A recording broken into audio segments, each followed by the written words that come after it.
Hi everyone, it's Carla. Welcome back to my channel.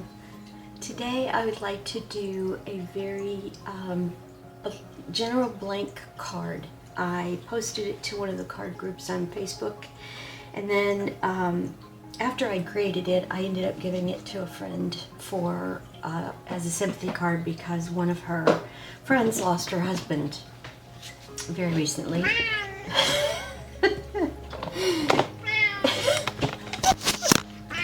Well, if you've ever wanted the chance to meet my Bengal, here you go. Say hi, General, too. Here, look up. Here he is. I'm sorry. We're all real all the time here at Glitter Cat. Alright. Lay over here, buddy. Come on, lay over there. Okay, there we go. So, back to the serious subject. Her friend lost her husband, and she was very sad about that. And I said, do you mind if I give you a sympathy card to give to her? And she loved the idea because she loves my handmade cards. This is the card that I did, but I am going to show you how to do it just with plain papers. Now, the ones that I am using, hang on, he even turned off my extra light. There we go. The ones that I am using are from my own created set called Modern Victorian. They are in my Etsy shop. I will link it down below so you can see them. Sorry, I'm having to move the cat out of the way at the same time I'm talking.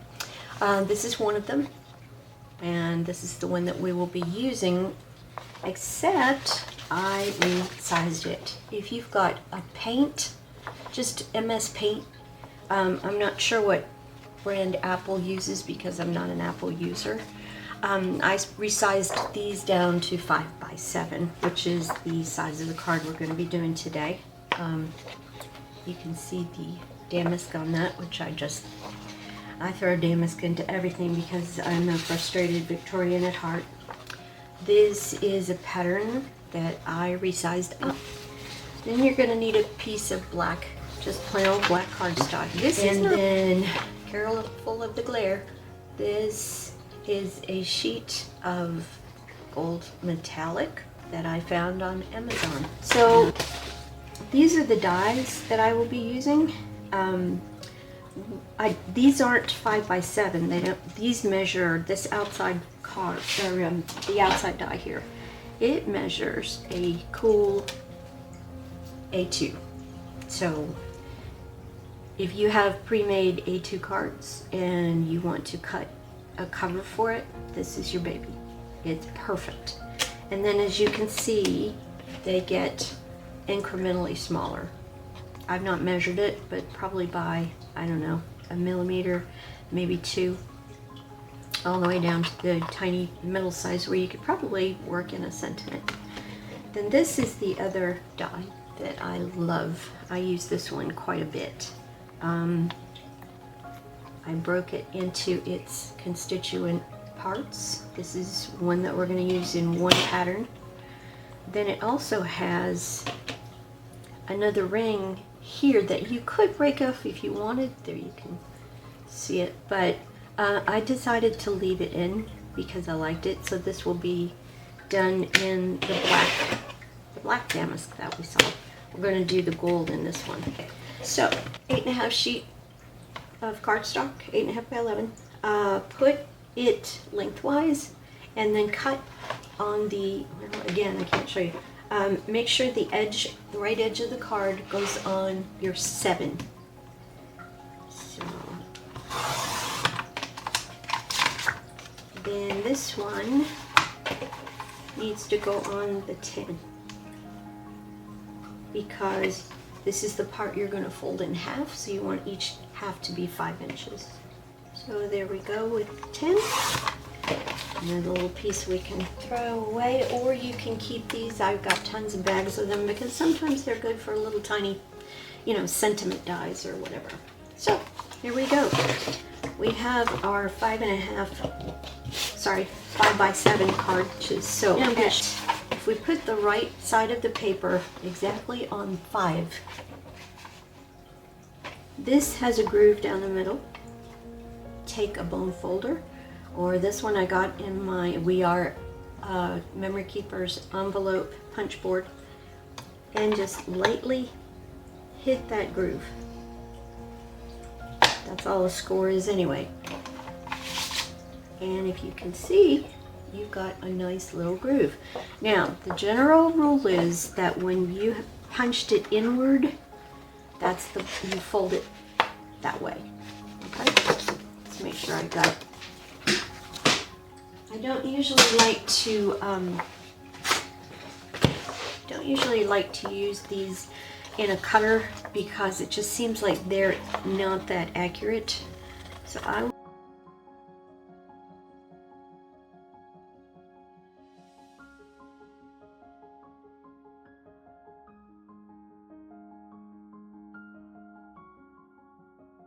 Alright, so we've got this one done. I'm going to save this for a different card.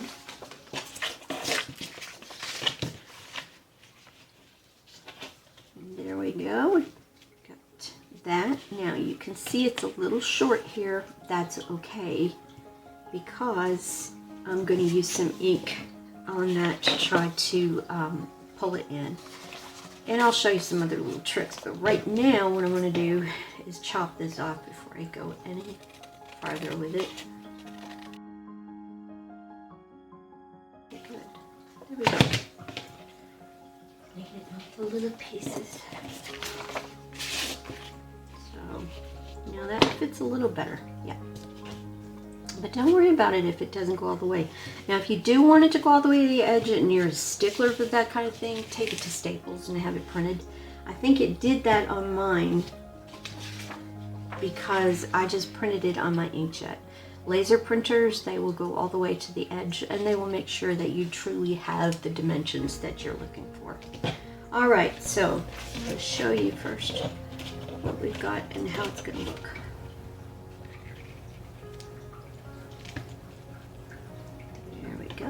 What do you think? And it took no effort at all.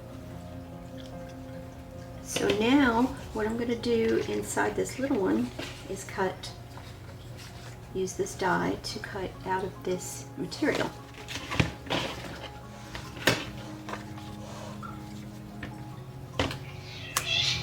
Excuse me. God, isn't life fun? Sorry, this moved and I got up. Okay, General Toot is an F3 Bengal. That means the F3s are closer to the Asian wild leopard cat than an F4 and below. So he is a hybrid. I did not pay for him. I rescued him for $50 off of a rescue site, and I flew my Piper Cherokee down to get him, and it took me 1.5 years to integrate him with my 2 bonded Bengal mixes because he's dominant energy. He's very, very energetic, and he's a handful. So when he gets mad that I'm not paying him attention, which is what just happened, sometimes he will go and take it out on my little marbled tabby named Yum Yum. And that's what just happened. So I apologize for the cat drama. There's always some cat drama in this house. But that's what I'm dealing with. So think seriously before you get an F3 or above Bengal cat, because they require a lot of attention. I think his IQ is higher than mine. He needs a lot of mental stimulation as well as physical. So we have birds. I have a whole bird station outside my window. There we go. How does that look? That one popped out beautifully. So, and all of the pieces came out. Anyway, he loves watching the birds, and that's one way that it keeps him calm Another is if I take him on my trips to Hobby Lobby. By the way, they love him up there. Big fan of that cat. And he loves riding around in the cart. Alright, so we've got this. Let's get it centered. Good. And then this little piece is going to go right there in the center. And believe it or not, that finishes your card, except I like to go the extra mile. And on this one, I'm not sure what I want to use. I was thinking about, I audition a lot of different elements before I decide I want to use them. But we could do, since I do Victorian, I love the ornateness of things, so we can do, there's a lot of glare there. We can do the gold one. That's called bright gold. Or we can actually do one that's called antique gold, which I tend to like. It brings out this kind of medium brown color. I don't know if you can see it. Let me raise it up a little bit. Yeah. It brings out this medium color here.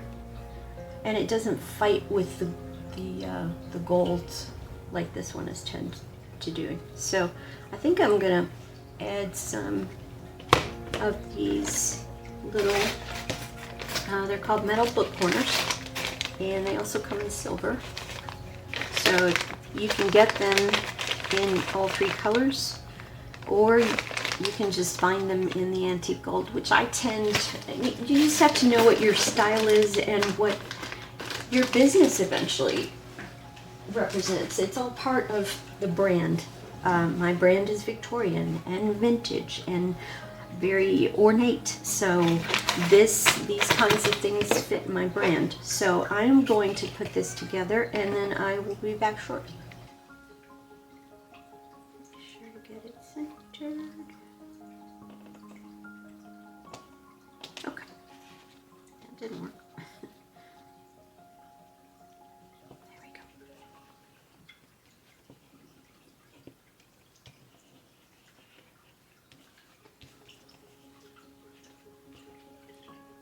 There we go. Looks good. Okay. Now, same thing with this one. I'm just going to put it here in the center, just to make sure that I've got some extra sticking power. Okay, I'm trying to line up all four corners of the design. Now, this has some glue on the outside of it. And of course I can't find it. There it is. What I usually do is I take a piece of kitchen parchment and I just press it over and then apply some pressure. That picks up the glue and helps to hold it down. And then that'll dry clear and it's finished with that. So then the last thing I will do, you can leave it like that. You can use a corner rounder to round the corners. What I will probably do is add these antique metal book corners, just like that. My one gripe with these is that the companies who send them aren't very careful with them. I don't know if you can see, but this is bent. Yeah, you can see it there. That's bent. They come like that in the mail. So I kind of have to bend them back into shape a little bit. I've seen some corners bent at a 90-degree angle, so you just have to be careful. But once I get those placed, yeah, that one's bent too. I keep getting out of frame. Once I get that placed, I can put those down. And I'm not going to glue them down here since the card is finished. But there you go. You can add sentiments across there. You can add a sentiment here. You can take some black lace and put it across the top, and then add a sentiment or vertically. It's just up to you as to what you want to do. This would be cool if you added this piece down here, maybe, and then a rose up here to offset it. But you could put something in black right there, like thinking of you or get well or whatever you want to send, or you could just leave it blank on the front like it is now. It's almost done. Here you go. So the cat's telling me it's time to finish. I hope you've enjoyed this tutorial. If you, I'm gonna put pictures, interspersed pictures of the actual set of modern Victorian pages that are in my Etsy shop that you will get. They're also on my website, but I have not only just a set of 12 8x8 papers. Cat standing on them. This is an 8x8. So I have 12 of these designs, but I also have a full kit that has cards and tags and tickets and stamps. I did 3 postcards, 6x4 inch. So there's a whole set there. And I've done cards with the postcards. So any of these junk journal elements are perfect for card making. Okay? So let me know if you have any comments below. Oh, nobody asked you. He's always got questions. Let me know if you have any suggestions for how you might do the card, because I love learning from you guys. And that will do it for me today. I hope you guys have a wonderful day. Please like, subscribe, and comment, and share. Thank you so much from me and the General. Bye-bye.